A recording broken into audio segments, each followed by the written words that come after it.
Bismillahirrahmanirrahim. Assalamualaikum warahmatullahi wabarakatuh. Bertemu kembali dengan saya Ismasri SPD. Kita akan bahas seputar masalah-masalah dalam pembelajaran di kelas. Kali ini yang akan diangkat adalah tentang kemampuan berpikir kritis siswa, khususnya dalam pembelajaran biologi. Adapun tema ini akan diangkat dengan sistematika. Yang pertama deskripsi permasalahan, yang kedua akar permasalahan, yang ketiga alternatif solusi, dan keempat hasil pemecahan masalah. Bagian yang pertama, deskripsi permasalahan. Deskripsi permasalahan adalah didasari dari tidak tercapainya tujuan pembelajaran sesuai dengan target. Jadi, pembelajaran yang dilaksanakan di kelas tidak mencapai target yang diharapkan. Adapun indikator ketidaktercapaian tujuan pelajaran ini diantaranya adalah dapat dilihat dari 1. Laporan hasil praktikum atau tugas atau jurnal siswa yang tidak sesuai dengan yang diharapkan, baik dalam menentukan tujuan, menampilkan data, atau bahkan dalam menarik kesimpulan.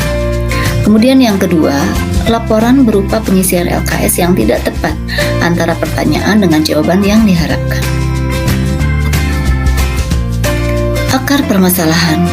Akar permasalahan yang utama adalah rendahnya kemampuan daripada siswa untuk mengobservasi, mengumpulkan data, menyajikan data, mengolah data, dan bahkan menarik kesimpulan dalam kegiatan penugasan maupun praktikum. Jadi, akar permasalahannya adalah ketika anak dihadapkan pada sebuah masalah yang berupa pembelajaran berupa problem solving atau project, anak gak mampu menangkap apa yang harus dia kerjakan. Itu permasalahan yang muncul, sehingga akan berdampak pada laporan yang tertuang di dalam laporan yang dikumpulkan kepada guru sebagai proses sebagai hasil daripada pembelajaran. Dari berbagai rujukan yang telah diambil, maka kita bisa mengambil alternatif solusi. Di antaranya adalah mulailah setiap pembelajaran dengan masalah atau kontroversi.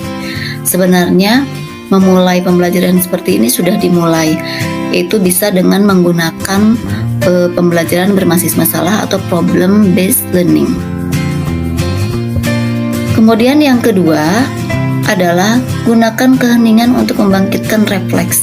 Jadi ternyata untuk pembelajaran itu kita ada waktu jeda untuk membangkitkan motivasi dan membangkitkan refleks anak untuk mengerjakan tugas.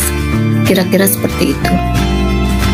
Kemudian yang ketiga, mengatur ruang kelas untuk membangkitkan interaktif pembelajaran, sehingga dengan pengaturan tempat duduk yang nyaman, mudah-mudahan dapat diperoleh interaksi antara siswa yang maksimal sehingga dia dapat berkolaborasi dengan teman-temannya dan dapat mendiskusikan apa yang harus dia lakukan.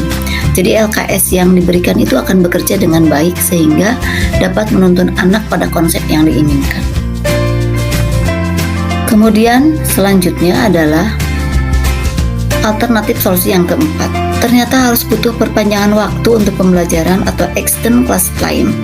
Jadi kita butuh ada waktu lebih untuk kembali mengingatkan atau butuh kembali menjelaskan atau butuh kembali menggali sebenarnya kemampuan anak itu sudah sampai di mana atau kemampuan awal anak itu sampai di mana.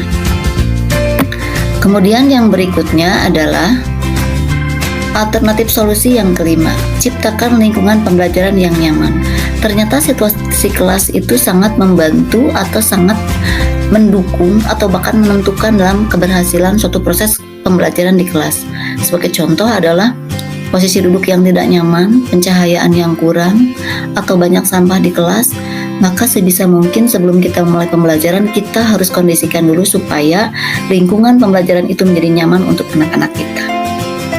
Nah, yang terakhir, hasil pembahasan. Mudah-mudahan dengan pengkondisian di atas, pembelajaran dapat mencapai target yang ditentukan. Demikian penyampaian untuk masalah di bulan ini. Terima kasih. Bye-bye. Assalamualaikum warahmatullahi wabarakatuh.